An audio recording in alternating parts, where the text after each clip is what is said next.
दोस्तों नमस्कार। आपने हिंडनबर्ग रिसर्च का तो नाम सुना ही होगा।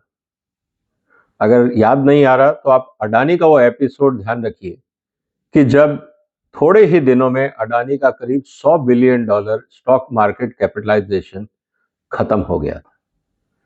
संसद में हंगामा था, सड़कों पे चर्चा थी और सब जगह एक व्यक्ति और एक कंपनी जिसको हिंदुस्तान में कोई जानता नहीं था, सड़क से लेकर संसद तक चर्चा का विषय बन गया।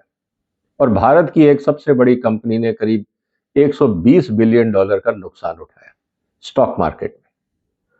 अचानक उस कंपनी ने या उस कंपनी के मालिक ने अपनी दुकान बंद करने की घोषणा कर दी। अब सवाल इस बात का है दोस्तों कि जब दुकान अच्छी चल रही हो, पूरी दुनिया जानती हो, आपको इतना मान सम्मान दिया हो लोगों ने, अचानक आप दुकान क्यों बंद करने लगे? कहीं ना कुछ तो ऐसा है जिसके बारे में पूरी जानकारी हमारे पास नहीं है। इसीलिए इस मुद्दे पे जब घोषणा हुई 15 जनवरी 2025, मतलब 2 दिन पहले, जब नाथन एंडरसन जिन्होंने 2017 में हिंडनबर्ग रिसर्च की शुरुआत की थी, इनके पास करीब 11 एम्प्लॉय थे।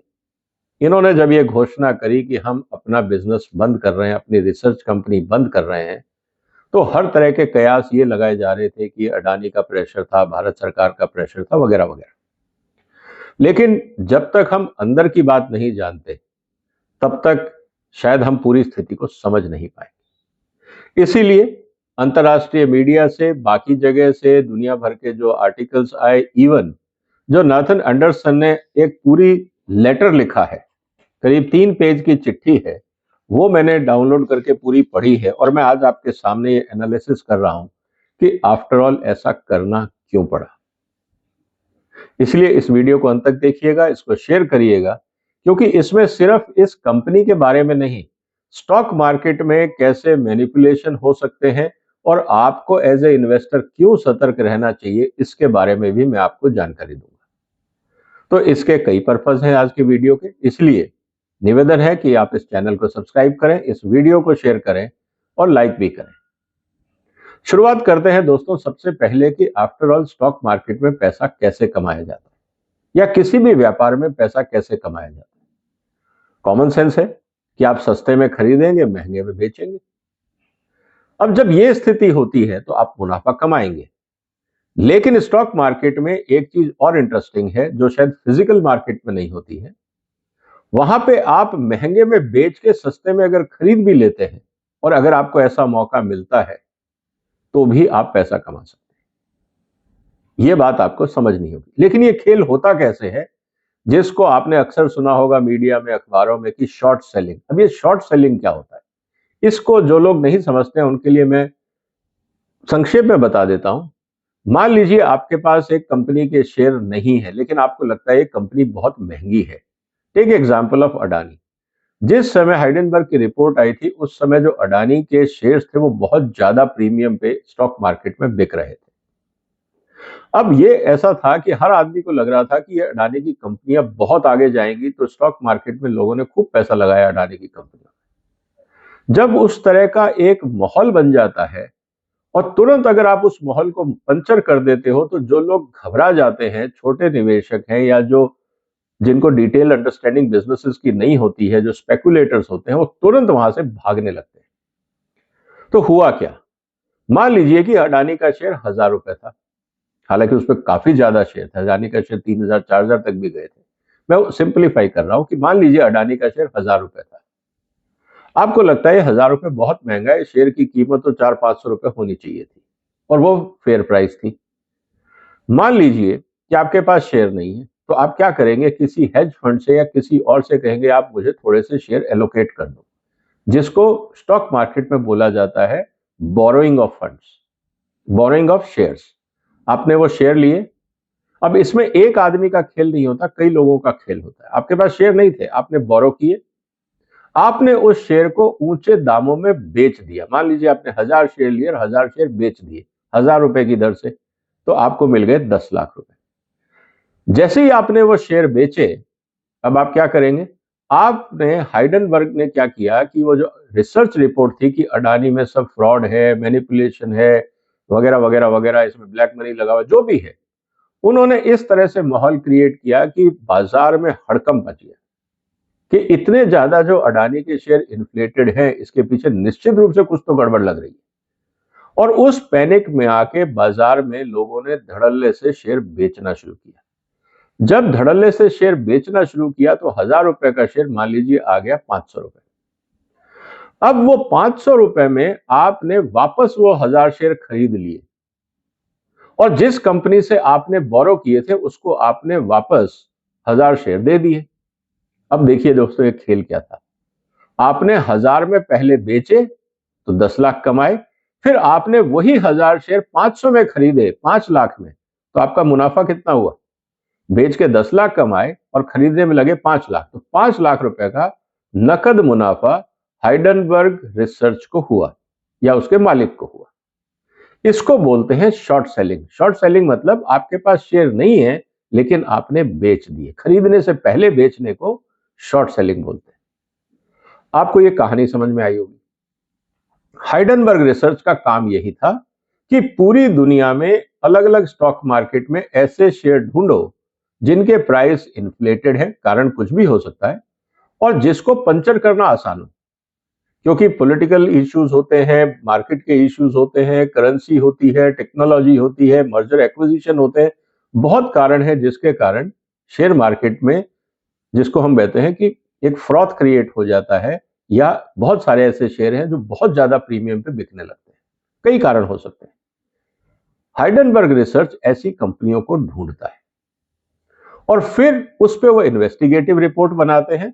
पहले उन कंपनियों के शेयर बेच देते हैं, जब वो कंपनियों के शेयर गिर जाते हैं तो फिर उन कंपनियों के शेयर खरीद लेते हैं और जिनसे उन्होंने शेयर बोरो किए थे उनको वापस कर देते हैं। ये है पूरा प्रोसेस। जब इन्होंने इस तरह की घटनाएं करी तो कई कंपनियों के साथ करी, अडानी तो एक कंपनी थी। देखिए, सबसे बड़ा अगर कोई कैपिटलाइजेशन नुकसान हुआ तो अडानी को हुआ था, करीब 100 से 120 बिलियन डॉलर का आंकड़ा है। लेकिन इस प्रोसेस में जब इन्होंने शॉर्ट सेलिंग का काम किया तो निश्चित रूप से जो रेगुलेटर है दुनिया भर में, जो सरकारें हैं, वहां हड़कंप मचा, वो सजग हुई, उन्होंने अपने लेवल पे इन्वेस्टिगेशन शुरू की और बहुत जगह इस रिपोर्ट को आधार मानकर ऐसे लोगों के खिलाफ कार्रवाई भी करी। तो करीब 100 लोगों के खिलाफ, और ये सब बड़े लोग थे, कोई छोटा तो होगा नहीं जिन कंपनियों को ये टारगेट करेंगे, वो सब बड़ी बड़ी कंपनियां थी। उन्होंने वहां के प्रोमोटर्स को, मैनेजमेंट्स को, सीएस को, जो भी की मैनेजमेंट पर्संस थे या जो डिसीजन मेकर्स थे, उनके खिलाफ वहां की सरकारों ने, रेगुलेटर्स ने केस दर्ज किए। 100 से ऊपर ऐसे लोगों के खिलाफ कार्रवाइयां शुरू हुई। अब खेल यहां शुरू होता है दोस्तों। जब ऐसे 100 लोगों के खिलाफ आप कार्रवाई करोगे तो निश्चित रूप से मुद्दा कोर्ट में जाएगा। जब कोर्ट में जाएगा तो ये पूछा जाएगा कि साहब, आपने जो रिपोर्ट निकाली थी उसका आधार क्या है, इनको प्रूफ देना पड़ेगा। अब होता क्या है कि जब आप इस तरह की एग्जेजरेटेड रिपोर्ट निकालते हो तो आप बहुत सारे एजम्पशन का इस्तेमाल करते हो। एजम्पशन का मतलब कि आने वाले दिनों में ये हो जाएगा, अब ये कंपनी दिवालिया हो जाएगी, इस कंपनी की टेक्नोलॉजी आउटडेटेड है, इस कंपनी में इंटरनल कन्फ्लिक्ट है, कुछ भी करके आप एक उस कंपनी के खिलाफ जो माहौल होता है, जो ट्रस्ट होता है, उसको आप मिसट्रस्ट में क्रिएट करते हो, उस पर कॉन्फिडेंस कम करने की कोशिश करते हो, तभी तो कोई शेयर बेचेगा। अब सवाल इस बात का है कि जब इन 100 लोगों के केस दुनिया के अलग अलग केस कोर्ट्स में चलेंगे तो नाथन एंडरसन को भी अपने रिसर्च का जस्टिफिकेशन देना होगा, क्योंकि ये भी एक पार्टी है, इन्हीं के कारण तो हंगामा शुरू हुआ।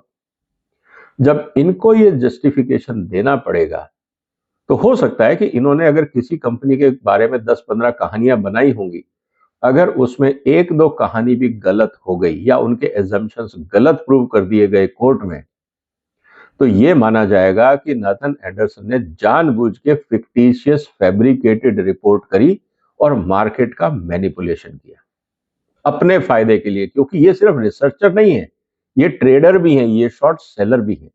इसका मतलब ये है कि आपने अपने फायदे के लिए फैब्रिकेटेड फिक्टिशियस रिपोर्ट बनाई, मार्केट को मैनिपुलेट किया ताकि आपका मुनाफा हो।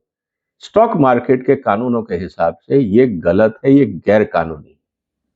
अब जब गैर कानूनी है तो सजा भी मिलेगी, और सजा दोनों तरह की है, पेनल्टी भी है और जेल भी है। इस हालात से बचने के लिए इनको ये लगा कि अगर हम और ऐसा काम करेंगे और लोगों के खिलाफ कार्रवाइयां होंगी तो हमारे ऊपर भी केस बनेगा, हमें भी हाजिरी देनी पड़ेगी, और अगर एक दो जगह भी हम गलत पाए गए तो पूरी जिंदगी जेल में सड़ना पड़ सकता है और जितना कमाया है वो एज ए फाइन जमा कराना पड़ सकता है। तो बेहतर ये है कि बोरिया बिस्तर बांधो और घर चले जाओ। ये है अंदर की कहानी। अब सवाल इस बात का है कि अब ट्रंप के आने से पहले ऐसे क्यों हुआ? देखिए, ट्रंप साहब एक बिजनेसमैन है, उनको पता है कि बाजार में क्या और कैसे खेल खेले जाते हैं। इस तरह की मैनिपुलेटिव रिपोर्ट्स को लेकर अगर आप स्टॉक मार्केट में उथल पुथल करोगे और इससे वही कंपनी हर्ट नहीं होती है, उससे मार्केट पे कॉन्फिडेंस कम होता है, रेगुलेटर पे कॉन्फिडेंस कम होता है। जैसे जब हाइडेनबर्ग की रिपोर्ट आई तो लोगों ने कहा कि साहब सेबी क्या कर रहा था, सेबी पे सवाल उठने लगे, केंद्र सरकार पे सवाल उठने लगे कि आप भी इस पे इन्वेस्टिगेशन करिए। सुप्रीम कोर्ट तक मामला गया, सुप्रीम कोर्ट को कहा कि आप भी एक स्पेशल कमेटी बना के रिकमेंडेशन दीजिए, और सुप्रीम कोर्ट ने वो किया भी। कहने का मतलब क्या है दोस्तों, कि ये एक घटना नहीं है। जब बड़ी चीजें होती हैं तो आसपास की कई इकोसिस्टम की चीजें हिलती हैं, डगमगाती हैं, कभी सही काम के लिए, कभी गलत काम के लिए। तो हाइडेनबर्ग पे ये आरोप लग सकता है कि ये मार्केट मैनिपुलेशन में इन्वॉल्व है। अब मजे की बात, इन्होंने जिससे शेयर लिए होंगे उन्होंने अपने आप तो दे नहीं दिए होंगे, और इस तरह की इनकी रिपोर्ट आती है। ऐसे बहुत सारे हेज फंड्स होंगे जिन्होंने ऐसी कंपनियों के शेयर लेके रखे होंगे, बड़ी कंपनियों के। इन्होंने उनसे साठगांठ की होगी कि आपके पास मान लीजिए 10 लाख शेयर हैं या 1 करोड़ शेयर हैं या 10 करोड़ शेयर हैं, जो भी है, आप उसमें से हमको 1 करोड़ दे दो, हम इसको शॉर्ट सेलिंग करेंगे, आप भी हमारे साथ कर लेना। तो वो कंपनियां भी माल बेच देंगी, आप भी बेच देंगे, जब मार्केट क्रैश होगा दोनों वापस उठा लेंगे। तो आप क्या कर रहे हैं, इस पूरी मिली भगत से एक कार्टल बना के आप ये पूरा खेल खेल रहे हैं। तो जब हाइडेनबर्ग इन्वेस्टिगेशन में आएगा तो वो हेज फंड्स भी इन्वेस्टिगेशन में आएंगे कि आपको क्या ये इंफॉर्मेशन थी, क्योंकि इसको बोला जाता है इनसाइडर इंफॉर्मेशन, कि जो जानकारी बाजार में नहीं थी, इसका मतलब आप दोनों ने मिलकर ये षड्यंत्र रचा। तो वो जो हेज फंड्स के बड़े बड़े मालिक और मैनेजर्स होंगे उनको भी जेल जाना पड़ेगा, उन पे भी भारी फाइन लगेगा। हो सकता है ऐसी बहुत सारी कंपनियों पे बहुत ज्यादा फाइन लगे, तो स्थिति गंभीर हो सकती है। इसीलिए इस सब बातों से बचने के लिए बेहतर ये था कि जैसे ये चैप्टर क्लोज करो। जैसे अरविंद केजरीवाल ने अपनी लीकर पॉलिसी तुरंत वापस ली, कहीं ऐसा नहीं हो कि ये भंडा बड़ा हो जाए और आगे जाके और तमाशे खड़े हो जाए, तो बेहतर है चुपचाप वापस ले लो। यही काम हाइडेनबर्ग ने किया कि अपनी दुकान बंद करी। 11 लोग थे, बहुत बड़ा मुद्दा नहीं था, सबने पैसे कमाए, अपने अपने घर चले जाएंगे। लेकिन सवाल अब इस बात का है, क्या ये बच जाएंगे? ऐसा नहीं होगा। लेकिन ये हो सकता है कि अब इन्होंने ये अपनी दुकान बंद कर ली, अभी इन पे कोई लीगल एक्शन शुरू नहीं हुआ है। मान लीजिए कि ट्रंप साहब के आने के बाद महीने 2 महीने बाद इन पे लीगल कार्रवाई शुरू होती है, तो ये आसानी से बचने का प्रयास करके ये करेंगे कि साहब आपने तो हमें कहा नहीं था डेटा रखो, हमने तो कंपनी बंद कर दी, कंप्यूटर बेच दिए, सब कबाड़ में दे दिए, हमारा पता नहीं, अब तो कोई ऑफिस है नहीं, सब लोग अपने अपने घर चले गए, किसी के पास इंफॉर्मेशन है या नहीं है मुझे नहीं पता, हमने तो कोई डॉक्यूमेंट रखा नहीं क्योंकि वो रिक्वायरमेंट नहीं थी, क्योंकि हमें आपने कहा नहीं था कि आप डॉक्यूमेंट संभाल के रखो। तो उस स्थिति के अंदर ये साफ बचने का प्रयास करें, ये बात हमें समझनी होगी।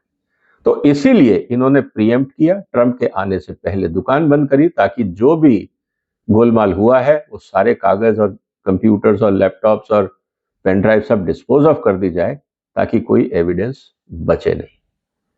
इसीलिए हो सकता है कि जब इन्होंने बंद किया, तुरंत सिक्योरिटी एक्सचेंज ऑफ अमेरिका जो है उसको कहना चाहिए कि भाई आप अपने सारे डॉक्यूमेंट को प्रिजर्व रखेंगे और हमें देंगे जब हमें जरूरत होगी, आप कोई भी डॉक्यूमेंट को डिस्ट्रॉय नहीं करेंगे। ये आदेश तुरंत अमेरिकन सरकार को, हाइडेनबर्ग को देना चाहिए। दूसरी तरफ जैसे सुप्रीम कोर्ट में मुद्दा उठा कि आप पेशी करिए, सेबी ने बुलाया कि आप आके पेशी दीजिए, ये नहीं आ रहे। अब ऐसे अलग अलग देशों में अलग अलग रेगुलेटर अगर इनको बुलाएंगे तो ये पूरी जिंदगी कोर्ट का चक्कर काटे। तो उम्मीद है दोस्तों आपको ये बात समझ में आई होगी कि इतना आसान नहीं है, ये कोई नेक नियति नहीं है कि हम हाइडेनबर्ग रिसर्च को बंद कर रहे हैं। ये अपने आप को बचाने का प्रयास है, आने वाले दिनों में लिटिगेशन से बचने का प्रयास है, और ये कहा जा सके कि साहब हमारी रिसर्च तो पब्लिक डोमेन में है, जो एविडेंस है पब्लिक डोमेन में, लेकिन जो केस अब चलेंगे उनमें इनको एज ए विटनेस आना पड़ेगा, इनको क्रॉस एग्जामिनेशन में खड़ा होना पड़ेगा, और हो सकता है कि कहीं ना कहीं इन पे कोई कार्रवाई भी हो। अब क्या होगा ये तो वक्त बताएगा, लेकिन इस पूरे केस को समझने के लिए मुझे लगा कि इसका भी एक दूसरा पहलू, राजनीतिक पहलू से हटके इसका जो लीगल और टेक्निकल पहलू है वो मैं आपको समझा। उम्मीद है आपको ये जानकारी पसंद आई होगी। आप इस वीडियो को शेयर कर सकते हैं। अगर आपके कोई और सवाल हैं तो कमेंट बॉक्स में लिखिए। इस चैनल को भी सब्सक्राइब कर लीजिए। फिर मुलाकात होगी एक और महत्वपूर्ण मुद्दे के साथ। तब तक अपना ध्यान रखिएगा। फिलहाल वंदे मातरम।